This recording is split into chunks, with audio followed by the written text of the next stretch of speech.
Hello guys, welcome back to the channel. आज हम बात करते हैं inference theory in predicate logic. ठीक, एक इन्फेरेंस थ्योरी हमारी प्रपोजिशनल लॉजिक की होती है, एक इन्फेरेंस थ्योरी हमारी प्रेडिकेट लॉजिक की है। तो हमने प्रपोजिशनल लॉजिक की इन्फेरेंस थ्योरी को डिस्कस कर लिया था। अब ये प्रेडिकेट लॉजिक के बारे में है। ठीक, वैसे ये क्वेश्चन थ्योरी के फॉर्म में इंपॉर्टेंट इतना नहीं है, क्योंकि अभी तक ये आज तक एकेटी यूनिवर्सिटी में क्वेश्चन ऐसे पूछा नहीं गया है। ठीक है, तो आइए देखते हैं। सबसे पहला रूल आता है, इसमें चार रूल हैं। रूल यूनिवर्सल के लिए दो रूल और दो रूल एग्जिस्टेंशियल के लिए, क्योंकि हमने प्रीवियस वीडियो में क्वांटिफायर देखे थे, टू टाइप्स के देखे थे, यूनिवर्सल एंड एग्जिस्टेंशियल। ठीक है, तो दोनों के लिए दो दो रूल्स हैं। तो पहले यूनिवर्सल के देखते हैं। यूनिवर्सल स्पेसिफिकेशन, यानी कुछ स्पेसिफिकेशन चीजों के बारे में बात है। ठीक, by this rule if the premises P X, ठीक है, X is a variable which are, X is a variable, ये कोई रेंज है जिसके लिए ये प्रेमाइसिस ट्रू है। ठीक, is true then P C is a true where C is a particular member of UD. UD means universe of discourse. ठीक है, सी क्या है, एक पर्टिकुलर मेंबर है। इट मीन्स कोई एक यूनिवर्सल, अगर कोई स्टेटमेंट ट्रू है, फॉर एवरी ट्रू है, तो वो यूनिवर्स ऑफ डिस्कर्स की कुछ कंडीशनों के लिए भी या फिर सारी कंडीशनों के लिए भी ट्रू होगा। यही हमारा क्या है, यूनिवर्सल ऑफ स्पेसिफिकेशन रूल। ठीक, देखिए यही लिखा है कि अगर फॉर एवरी, सारे एलिमेंट यानी कि सारी जो उसके रेंज के लिए कोई प्रेमाइसिस ट्रू है, तो वो क्या पर्टिकुलर यूनिवर्स ऑफ डिस्कर्स के लिए क्या होगी, ट्रू होगी। ठीक, अब आती है यूनिवर्सल जनरलाइजेशन। ठीक, अब ये जस्ट इसका अपोजिट है।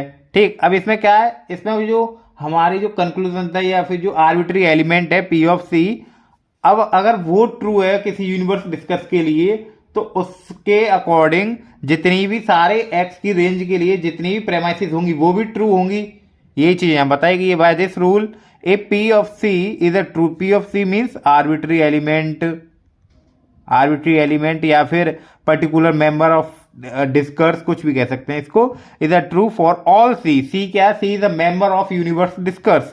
देन फॉर एवरी एक्स, सारी एक्स की सारी रेंज के लिए भी पी ऑफ एक्स क्या होगा, ट्रू होगा। ठीक, x not a free in any of a given premises. ठीक, वैसे ये इतना नहीं आता, लेकिन अब सिलेबस का पार्ट है तो पढ़ाना तो पड़ेगा। Existential specification, by this rule, अब जो बात सभी के लिए हो रही थी वो बात यहाँ कुछ कुछ के लिए हो गई है। ठीक है, फॉर वो एग्जिस्टेंशियल आ गया। By this rule if some P of X के लिए ट्रू है, then P of X is true for particular member of universe of discourse. Existential generalization, वही है, अब इसका रिवर्स हो गया भाई। क्या वही चीज रिपीटेड है, आप जानते ही हैं। इससे बढ़िया मैं आपको इसके क्वेश्चन दिखाता हूं, कैसे क्वेश्चन इससे रिलेटेड पेपर में आते हैं। ठीक, एंडिंग पार्ट है ये आपकी यूनिट का। ये एकेटी यूनिवर्सिटी का प्रीवियस ईयर का क्वेश्चन है, जो कि पेपर में एज इट इज आया। ठीक है, आइए देखते हैं क्या कैसे सॉल्व करते हैं। Write the symbolic form and negate the following. हमें क्या है, पहले कोई स्टेटमेंट दे रखा है, इसकी सिंबॉलिक फॉर्म बनानी है और उसको क्या करना, नेगेट। नेगेट से मतलब है नेगेशिएशन करना उसे, या फिर कॉम्प्लीमेंट कर लो एक तरीके से। फर्स्ट है everyone who is healthy can do all kinds of work, मतलब कि वो सारे लोग जो हेल्दी हैं वो सभी प्रकार के काम को कर सकते हैं। ठीक, अब इसकी सिंबॉलिक फॉर्म लिखते हैं। तो हमने दो भागों में बना लिया ये, एक हेल्दी में और जो क्या वो सारे सभी प्रकार के काम कर सकते हैं। ठीक, तो क्या है, पी ऑफ एक्स एक अलग प्रेमाइसिस हो गई, एक्स का रेंज हो गई सभी के लिए, x is healthy and Q x of, अगर वो हेल्दी हैं तो क्या सारे काम कर सकते हैं। तो यहां किसके लिए बात हो रही है, everyone, this is for everyone. P of x अगर कैसे हैं, वो हेल्दी हैं, तो एक्स इज अ हेल्दी, अगर वो हेल्दी हैं तो वो क्या सारे काम कर सकते हैं। जैसा उसमें दे रखा है वैसा ही मैंने लिख दिया है, मैंने कोई चेंज नहीं किया यहाँ पे, आप देख सकते हैं, बस सिंबॉलिक फॉर्म में लिख दिया है। आई होप ये आपके समझ में आ गया होगा। अब नेगेशिएशन, नेगेशिएशन क्या कर देंगे, इस पूरे को ऊपर नेगेट का साइन। ये as it is question 10 marks में आया एकेटी यूनिवर्सिटी में। ठीक, अब दूसरा क्वेश्चन देखते हैं।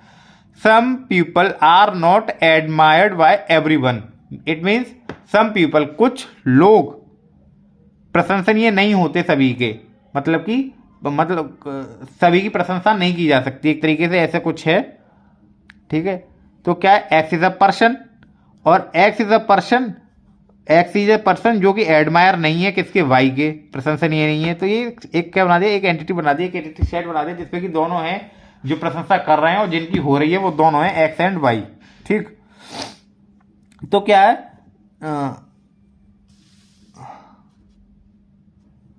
The given statement can be written as there is a person, वो पर्सन कौन है, X, who is not admire by some person. There is a person, वो पर्सन है एक्स जो कि एडमायर नहीं किया गया है कुछ पर्सन द्वारा, यानी कि क्या है, वो एक पर्सन है जो एडमायर नहीं कर रहे हैं वो। ठीक है, दोनों आपस में रिलेट होंगे, और क्या, एंड कुछ पर्सन, मतलब कि एक तरीके से मैं आपको बताऊं, हाँ ये तो आदमी है। ठीक, अब ये वो हैं जो कुछ प्रशंसा कर रहे हैं, अब ये वो है जिसमें से कुछ प्रशंसा नहीं कर रहे हैं, इसीलिए तीनों का एंड। ठीक है, सम और some, this is are use for some. अब आया कि नेगोशिएशन कैसे करते हैं। ठीक, नेगोशिएशन करने के लिए जब हमने पूरे पे ब्रैकेट पे नेगोशिएशन अप्लाई किया, ठीक, अब ये भाई ये किस फॉर्म में, प्रोडक्ट की फॉर्म में, ये नेगेटिव ऑलरेडी है। ठीक है, ये नेगोशिएशन इसको वो कर देगा, कैंसल आउट। ठीक, इसीलिए यहाँ से नेगोशिएशन हटा दिया, और अब ये फॉर्म पूरी कंप्लीट किया नेगेटिव। ये मतलब इसका मतलब ये हो गया कि जैसे इसमें था ना ये नॉट एडमायर बाय एवरीवन, अब ये नॉट हट गया, ये ऑलरेडी नॉट में दे रखा, तो नॉट हटाएंगे, नेगेटिव नेगोशिएट के इसको करेंगे, तो क्या नॉट तो हटाना पड़ेगा। अब इस फॉर्म का मतलब है कि some people are admire by everyone. ठीक, इसका मतलब, और इसका मतलब है कि some people are not admire by everyone. ठीक, अब तीसरा क्वेश्चन पढ़ते हैं कि everyone should help his neighbours, सभी लोग क्या है, सभी लोगों को अपने नेबर्स की हेल्प करनी चाहिए, और his neighbours will not help him, लेकिन वो पड़ोसी क्या है, उल्टी हेल्प नहीं करेंगे।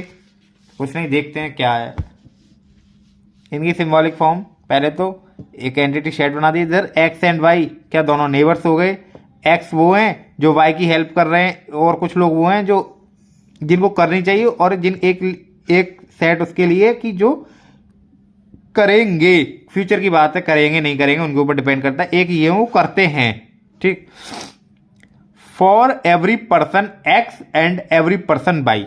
ठीक, नेबर्स हैं दोनों आपस में, और एक्स एंड वाई क्या है, नेबर हैं।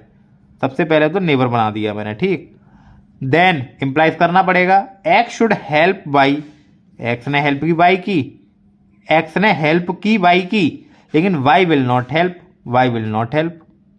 आगे समझ में, ये नेबर्स हैं एक्स एंड वाई। अब इनके अंदर कैसा रिलेशन था दोनों में कि कुछ ने तो हेल्प की, लेकिन एक्स ने तो वाई की हेल्प की, लेकिन वाई ने एक्स की हेल्प नहीं की। ठीक, इसीलिए नेगोशिएट। ठीक, आई होप ये आपके समझ में आया होगा क्वेश्चन, और इसका भी नेगोशिएशन में यही होगा कि ये यहां से हट जाएगा। ठीक, लिखा नहीं है क्या इसका नेगोशिएशन, इसका नेगोशिएशन नहीं लिखा,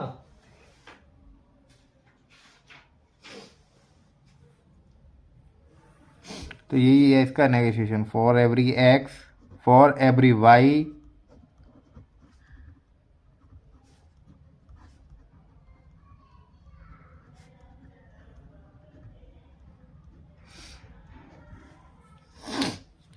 अब अगर हम इस स्टेटमेंट को पढ़ते हैं तो अब इसे कैसे रीड करेंगे। ठीक, everyone should help his neighbour, और his neighbour will help him. अब ये नॉट यहां से क्या है, हट गया। ठीक, आई होप ये क्वेश्चन आपके समझ में आए होंगे। अब इसके साथ साथ एक छोटा सा क्वेश्चन और देखते हैं, translate the following sentence in quantified expression और अ प्रेडिकेट लॉजिक। ठीक, सिंपल सा है, आप लगाते जाइए directly. All student need financial aid, this is for student के लिए, this is for financial. Implies कर रहा है कैसे स्टूडेंट है, सभी स्टूडेंट हैं। ठीक, some cows are not white, for some के लिए काउस एंड करना पड़ेगा, भाई काई तो वाइट होगी और कौन होगा, लेकिन नेगोशिएशन क्या है, नॉट के लिए है। Suresh will get if division, if not only if he get first division. तो इस क्वेश्चन को लिखने का मेरा एक ही पर्पस है, ये भी क्वेश्चन 10 मार्क्स में आया AKT यूनिवर्सिटी के अंदर, ठीक, कि आप करने से पहले कम से कम उस पूरे सेंटेंस को पढ़ेंगे और सेंटेंस को पढ़ने के बाद आपको ऐसा फील होना चाहिए कि इसका कोई प्रॉपर मीनिंग बैठ रहा है या नहीं बैठ रहा। अब देखिए इसको पढ़ते हैं। सुरेश विल गेट, सुरेश ने क्या मिला पता नहीं, इफ यदि, डिवीजन इफ, यदि मतलब डिवीजन से मतलब हो गया कोई स्टेटस मान लीजिए कैसी ग्रेड है, ठीक, इफ एंड ओनली इफ, अब बाई डायरेक्शन आ गया ही गेट फर्स्ट डिवीजन। इसका कोई मीनिंग नहीं निकल रहा, पूरे सेंटेंस का पता नहीं क्या आगे पीछे कर दिया, इसका कोई मीनिंग नहीं निकल रहा। तो आप डायरेक्टली आपको वहां क्या लिख देना है, सेंटेंस इज इनकरेक्ट, ठीक।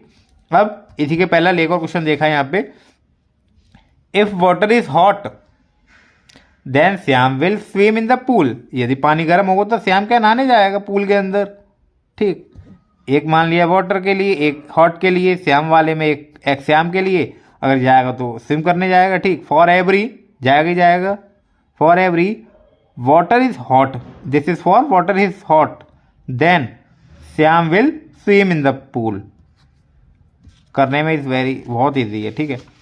All integers are either even और ऑड इंटीजर्स, इवन के लिए ऑड के लिए, भैया जब इंटीजर्स है क्या तो वो इवन होगा या ऑड होगा, और तो कुछ हो नहीं सकता इनके अलावा सभी इंटीजर्स में से, ठीक। तो आई होप ये आपके टॉपिक समझ में आया होगा। अब इसके बाद आपका एक लास्ट टॉपिक जो हमें पहले कराना चाहिए था लेकिन रह गया था, कुछ नहीं, अब कराएंगे उस टॉपिक को, CNF एंड DNF। इसका नेक्स्ट वीडियो का पार्ट रहेगा, मतलब कि आगे डिस्कस करेंगे, ठीक। Thank you.